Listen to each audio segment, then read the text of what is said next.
Okay, what debts can my business include in a CVA? Okay, CVA is short for Company Voluntary Arrangement. My name is Chris Worden. I'm from... So, there is an insolvency process called a Company Voluntary Arrangement, CVA for short, and that's where a business that's become insolvent, instead of going into liquidation, decides to restructure all of those debts and put them in one pot and makes a payment towards those debts at the end of every month. And instead of paying their debts over the timescale the creditors wanted originally, you get to pay it over 60 months, 5 years. But I get asked the question a lot, well, what debts can I put into the CVA?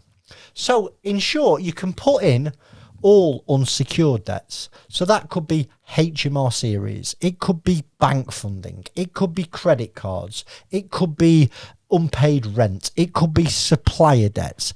Any debts that you have that are unsecured can be included in a CVA. What debts can't you include? Well, you can't include anything that has security. You know, you can't include finance agreements on machinery. You can't include mortgage on buildings, because if you fail to repay those payments, the institution that's lending you the money will repossess that stuff, and obviously the business will be over at that point.